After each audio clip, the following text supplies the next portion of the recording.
My name is Kia. Thank you for joining me for another video today. Today, we're going to continue on our lesson of the Holiness of God teaching series.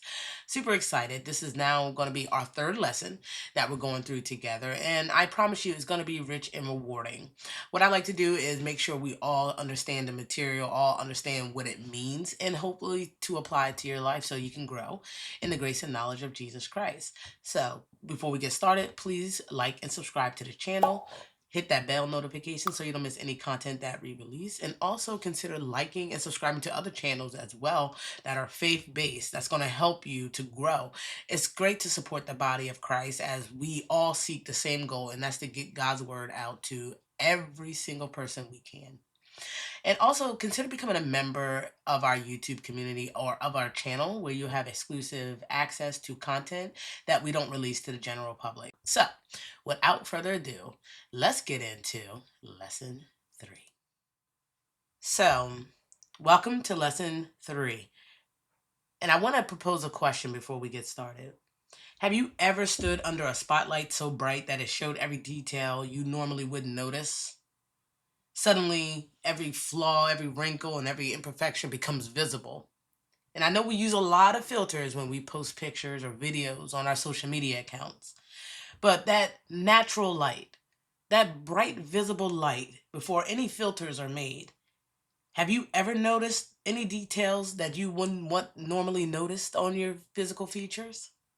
Well, that's exactly what happens when we come into the presence of God's holiness. It reveals every single thing about us. So in Isaiah 6, the prophet Isaiah has that kind of encounter. He sees God high and lifted up, the angels crying, "Holy, holy, holy." So in lesson 3, we're going to continue on and explore how we should respond when we come face to face with the holiness of God. After the seraphim cried out, "Holy, holy, holy," we rest here on Isaiah chapter 6, verses 4 through 5. And the post of the door was shaken by the voice of him who cried out, and the house was filled with smoke. So I said, "Woe is me, for I am undone, because I am a man of unclean lips, and I dwell in the midst of a people of unclean lips. For my eyes have seen the King, the Lord of hosts." The prophet Isaiah stood overwhelmed in the holy courts of heaven. What a marvelous vision I'm sure that was, to stand in the holy courts of heaven. The seraphim, the angels, cried, "Holy, holy, holy is the Lord of hosts. The whole earth is full of his glory." At their cry, the very doorposts of the temple shook. The beams, the thresholds, the wood and the stone knew how to respond. Even the doorpost of heaven trembled in reverence at the proclamation of God's holiness. Creation itself bore witness to the glory of God. And when we speak of the glory of God, we are speaking of the manifestation of his holiness. And I wanted to mention this because an inanimate object responded to the holiness of God. Immediately, I'm reminded of the triumphant entry we told in Luke chapter 19, verses 28 through 40. As Jesus made his way into Jerusalem riding on a colt, the crowd spread their cloaks and lifted up their voices in praise, saying, "Blessed is the King who comes in the name of the Lord." But the Pharisees, offended by such worship, demanded that Jesus be silenced, and he will silence his disciples. Jesus answered with a piercing truth. "I tell you, if they keep quiet, then the stones will cry out immediately." Jesus answered the Pharisees who told him to silence the crowd and silence his disciples. Jesus said, if they keep quiet, the stones will cry out immediately. This moment echoes Isaiah's vision in the temple when the seraphim declared the holiness of God and the very doorpost shook at the sound of that proclamation. In both scenes, creation itself reacts rightly to the revelation of the divine glory of God. The temple's foundations trembled in Isaiah's day. The stones of the earth stood ready to shout in Jesus' day. So the message is clear, everyone. God's holiness and kingship cannot go unacknowledged. It won't. If human lips fail, creation itself will testify of the glory and the holiness of God. Whether by trembling of thresholds or the cry of stones, the universe will declare God's glory. However, we do see a reaction from the prophet Isaiah as well. In the temple vision of Isaiah chapter 6, verse 5, the prophet beheld the majesty of God. The seraphim thundered, "Holy, holy, holy is the Lord of hosts. The whole earth is full of his glory." This right here is a representation, perhaps, of the prophet Isaiah in the presence of holy God. Overcome by the revelation of God's holiness, Isaiah cried out, "Woe is me, for I am undone. I am a man of unclean lips, and my eyes have seen the King, the Lord Almighty." Woe is me.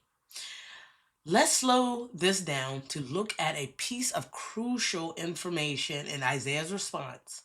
Isaiah's first words declared at the revelation of God's holiness is, "Woe is me, I am undone." The word woe is more than just sorrow. It's a weighty term used to express grief. It is also used to lament, to express calamity, trouble, judgment, and give a divine warning. So to say woe is to pronounce disaster, or to acknowledge brokenness, or to declare divine judgment upon sin. So comparing two profound scenes in Scripture, our response to God's holiness, the comparison. In Matthew chapter 23, Jesus delivers 7 woes to the scribes and Pharisees. These were not mere statements, they were divine judgments. Each woe unveiled their hypocrisy and legalism, condemning them, the Pharisees and religious leaders, for closing the door to God's kingdom and misguiding those who sought him. In comparison to Isaiah as well, it was a cry of brokenness. And I will pause here for a little bit so you can take in all the information.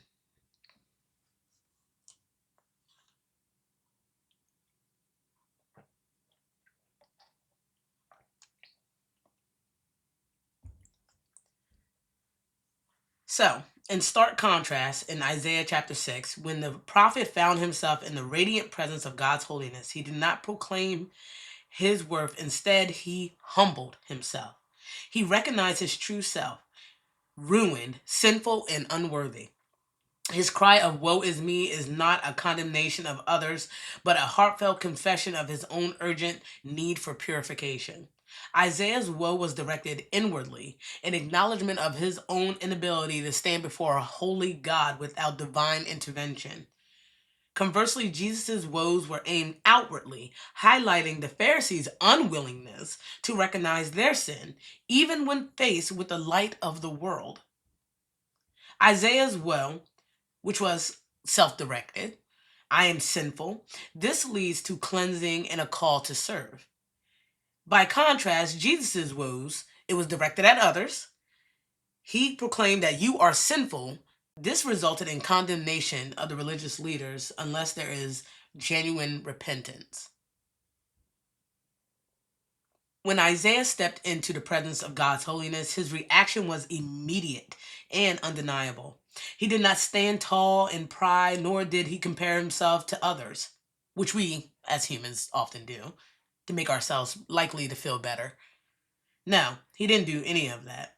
Instead, he fell under the weight of God's glory and cried, "Woe is me, for I am undone." In that single moment, Isaiah saw what we all must see in that light of God's holiness. Our sin is exposed, our lips are unclean, and our hearts are laid bare before him. And yet, it was in this humility, this honest recognition of his own sin, that opened the way for Isaiah to obtain mercy. But where humility welcomes mercy, pride invites judgment. Israel's history tells a different story. Time and again, the people hardened their hearts towards God, refusing to bow, refusing to repent. They looked at God's holiness and turned away with self justification. And in that pride, they sealed themselves under judgment. And check out Romans chapter 1 and Romans chapter 2 to see the comparison of sin and also refusing to acknowledge God. The consequences of that are great in significance and have eternal replications of that. This contrast is not just history. We're not just talking about Israel history, we're talking about humanity's history. It is a lesson for us today. When we encounter the holiness of God, there is only one proper response: reverence. Again, the doorpost shook at the proclamation of the holiness of God, and Isaiah fell to his face and proclaimed, "Woe is me, for I am undone." That is the only proper response in the presence of God. To see him rightly is to see ourselves rightly, and to confess, as Isaiah did, that apart from his mercy, we are undone. It is in humility that we find grace. It is in brokenness that we are made whole. And it is in surrender that we discover the God who not only convicts us of sin, but cleanses us and calls us into his purpose. So let Isaiah's response become our own. Let us bow low before the Lord, confess our unclean lips, and receive the mercy that only comes when we humble ourselves in the presence of his holiness. So the question presses in on us when confronted with the holiness of God. What will our response be? Will we respond like Isaiah, broken and repentant, or like the Pharisees and become defensive, proud, and condemned? It's better to cry, "Woe is me," in humble confession today than to hear, "Woe to you," in judgment tomorrow. So, in the next lesson, we're going to continue on in this series by looking at the necessity of cleansing as we dive a little deeper into the reality of sin that's found in all of us and the necessity of having our sins cleansed by the power of God. That was a great lesson. Oh my goodness. I had fun presenting it. I hope you enjoyed looking at it and really took to heart this lesson on the holiness of God. Join us next week for another Join us next week for another lesson on the holiness of God. And also, don't forget to like and subscribe to the channel, hit the bell notification so you don't miss any content that we release here. Thank you everyone, and God bless.